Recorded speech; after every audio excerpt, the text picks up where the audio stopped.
Assalamu alaikum, everyone. Welcome back to Rising Convert podcast.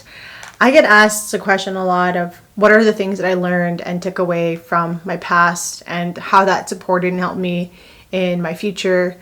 And a lot of it always ties into like marriage and love and, how, alhamdulillah, like, do I feel about my marriage? And I always say, like, alhamdulillah, like I feel that I'm in a place, in a relationship that's successful, that's filled with love and peace and harmony. And, alhamdulillah, like I'm so grateful to be with the person that I am, a friend, a lover, someone who shares the same values and beliefs as I do, and to be enjoying and doing life together and learning together as we continuously grow.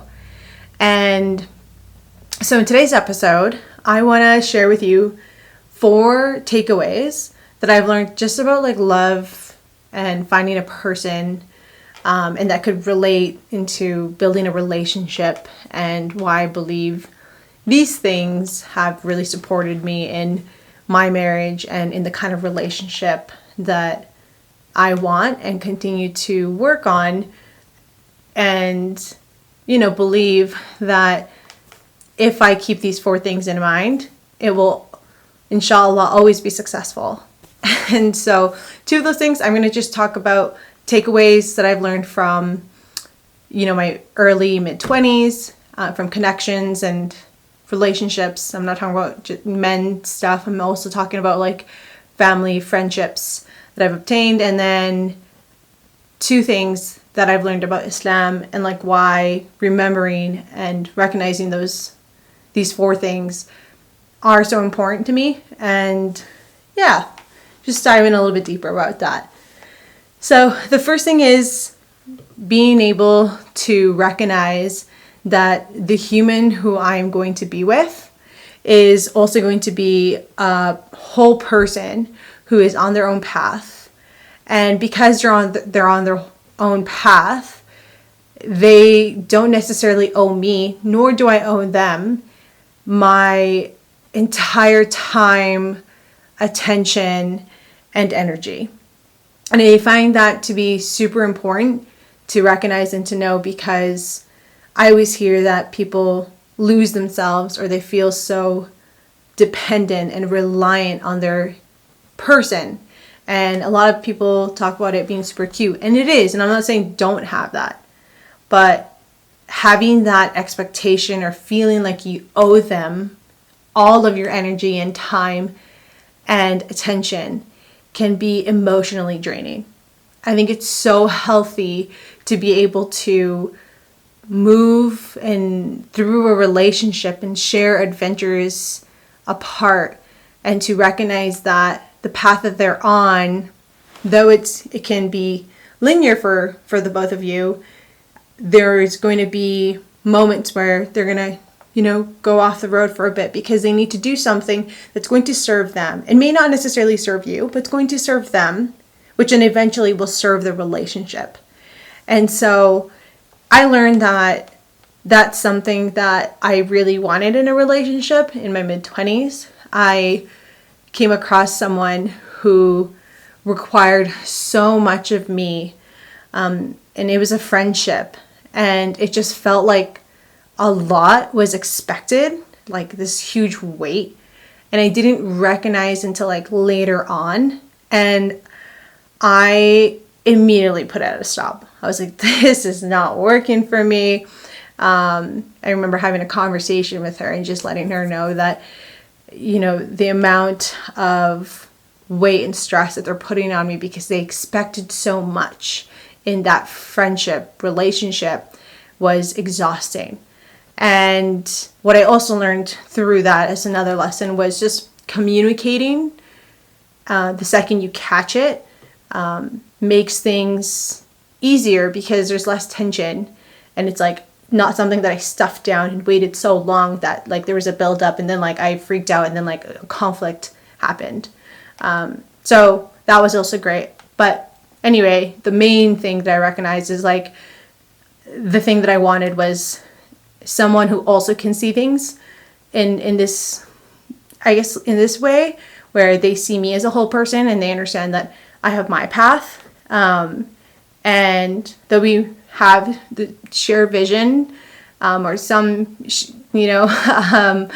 idea of where we want to go with life together, they can also truly respect and honor that the path that I'm on also may take me off the track a bit. And in the end of the day, it's going to make me better and make us better. And so that is something that was super important. And yeah, it was just also great. And I find that in my marriage right now, we're not constantly waiting to always have each other there to stimulate us. And I think that's a beautiful thing. It's just reality. Like, this person can't always be there, like, at every second, at every moment of my day, and vice versa. So it just really gives a lot of space. And it's just an opportunity to, make space for ourselves so we can continue to grow and develop as like human beings. But most importantly, what I find so lovely that I'm able to have this in my marriage is that it's something that allows both of us to take space at any point in time as we please, and as long as we communicate, and not feel like we're constantly so reliant on each other for other things, of course, other than regular marriage stuff, like the basics. The second thing that I learned in my early 20s actually was that sometimes you're going to meet a lot of people, and they're not going to be on the same page as you. They're going to completely be in a different path. And you may like them, and they may like you.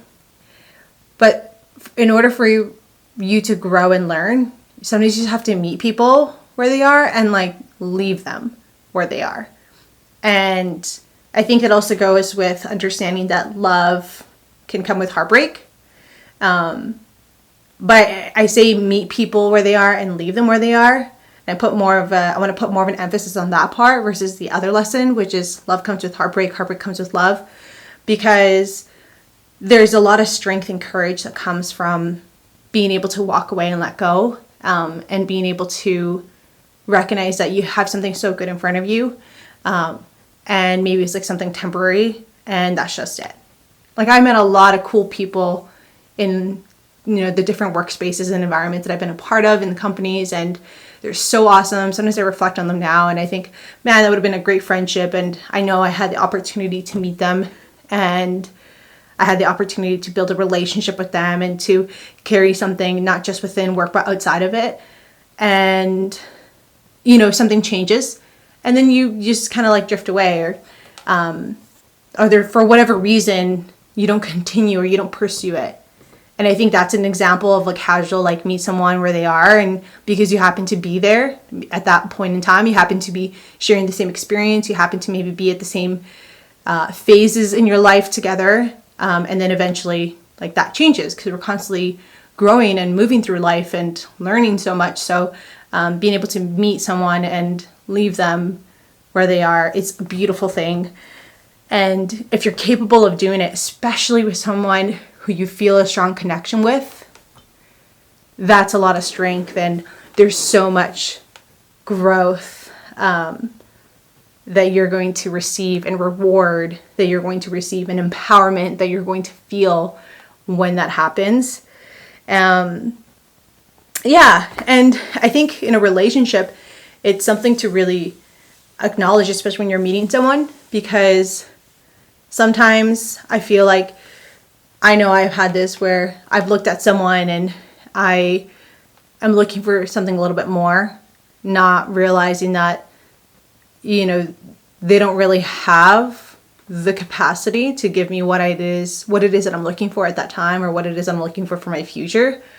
And you just got to walk away, because if you don't, then I think that's where it kind of goes downhill a bit. And that might sound harsh, but that's just the way I see it, because when you don't let go and you're constantly thinking that someone's going to give you something, not realizing that they actually can't, because maybe it's their mental capacity, maybe it's their physical capacity, or maybe it's that point in life that they're in, their plate's too full. You end up lowering your standards. You end up giving up a sense of yourself. And I think a sense of your self-worth can be lost, because you often start thinking like, I'm not receiving anything right now, but I'm giving so much love, so at least he knows. And again, this might not just be with like a partner who you maybe want to share a romantic relationship with. This could be with a friend. This could be with like a family member, where sometimes you just kind of have to leave them with where they're at and then move on, you know? Yeah, because lowering your standards and telling yourself that it's all going to be good, I think I've learned that we end up making excuses for them. We end up almost holding on to something that, I don't want to say it's a lost cause, but it's just that isn't serving you, because you've either outgrown or you're in a different path now, and you end up just kind of taking a back seat just for the sake of someone else. And so again, I think it takes a lot of power and a conscious effort to really build up the awareness to walk away, so you can go and get what you deserve, so you can go and feel what it is that you want to feel that maybe someone's not giving you. Now, for the other two things that I'm about to mention, these are things that I've learned when I was like thinking about love and marriage within the Muslim community, and I was just thinking about love within Islam. And first and foremost, this thing that I'm just gonna like spit out is, you know, Islam is all about the devotion to Allah subhanahu wa ta'ala, to God, and that love trumps everything else, every other human that you're going to connect yourself with. And I truly believe that, because I went through this experience where I was able to meet someone, look at them in their eye, feel something so deeply, and then when the time came, I was able to walk away, and he was able to walk away. And I think that that's a beautiful thing, because it goes to show that the devotion and the level of seriousness that someone's wanting to take for the path that they want to lead as they go on and continue to live their life. I think it's a beautiful thing for someone to choose their faith over someone else, because I truly believe God will see, or God sees all things and will put you through challenges and through tests like that, where it kind of makes you choose. Which leads me to the third point I'll be sharing, which is the thing I learned about Islam is any human, including your family, even my husband right now, even my future kids, inshallah, when I have them, anyone, best friends, circle, people who I come across with, anyone can get into the way and interfere with your relationship with Allah subhanahu wa ta'ala, and can interfere and ultimately take you away from your spiritual growth.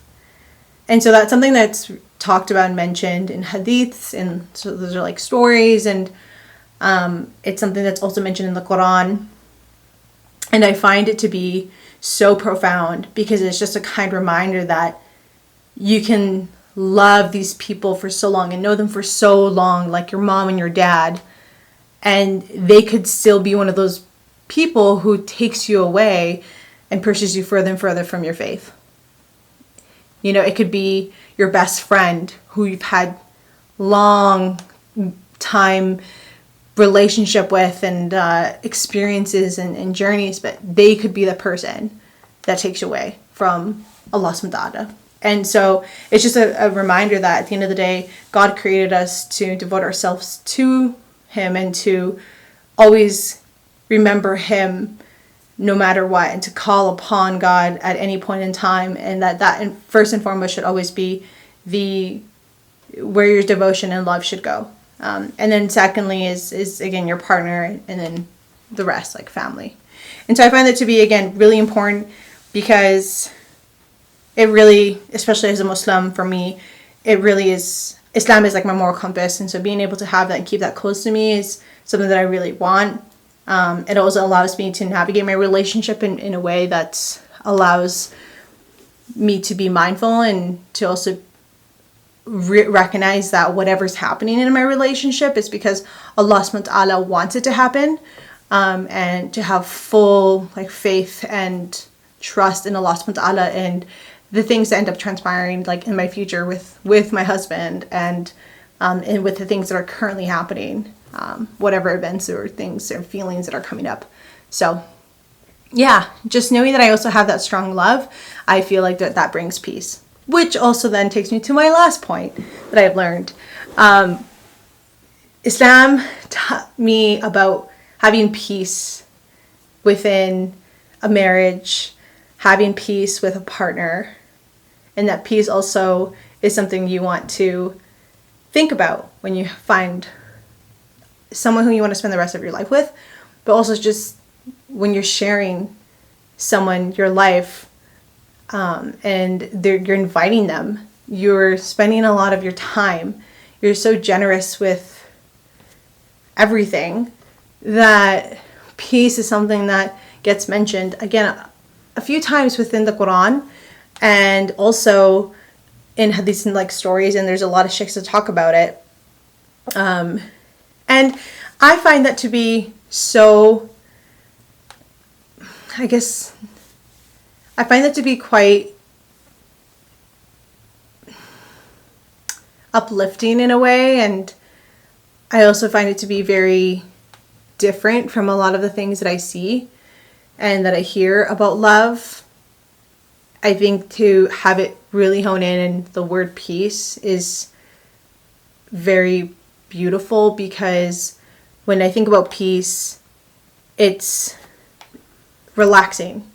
I think about quietness. I also think about harmony. The word distress comes to mind. The word of feeling attuned comes to mind. The word of just having a breath, like fresh breath air, like that phrase comes to mind. And that's something that I really hold closely to my heart, because when I first met my husband, I felt really calm and cool, collected when I was hanging out with him, or when we communicated and interacted, and then when I also think about my friends, there's also a lot of peace in our relationships. When I think of and reflect on the friendships that I have, I'm like, wow, alhamdulillah, because there's a lot of peace in each and every one of those friendships that I hold. And if you were to take a look at all my friends or girlfriends, I have a very different relationship. They're all very different individuals, and I love that so much. It's like a diverse group of girls, women, I should say now, because we're all old and we're grown women. But I think there's something so beautiful to say about having peace in like a love relationship, or in any relationship for that matter. When you have peace, the house feels like a whole. It's a place where you want to come in, and you want to call it like your sanctuary in a way, and it's a place where you can feel like you can just let yourself go and let yourself be. And it's something that I really honor, and my husband honors as well. And I think it's when you also have that in mind, in the back of your head, when you think about engaging with others and building relationships and having like that connection, I always think like, yeah, like if someone's giving you a headache or someone's like stressing you out, like that's why people take space, because you're like, this person isn't offering me peace, like this person is actually just sucking the life out of me, and like that's a thing, right? So I find it to be so beautiful, again, that like peace is talked about within Islam, and it's a word that gets thrown out quite often when you hear videos talking about like love and marriage within Islam. So those are 4 things that I really learned has helped me and paved the way in finding the right relationship and being with the right person, and being able to look and perceive love in a way that's slightly different. And I think these are 4 things that really supported me, and I continue to think about on a daily when something's happening with either my husband and I, or my family, my siblings, with his family, or whatever it is. It's just being able to always just like have these things in mind is supportive to me. And it's inshallah something that you can take with you and run away with it.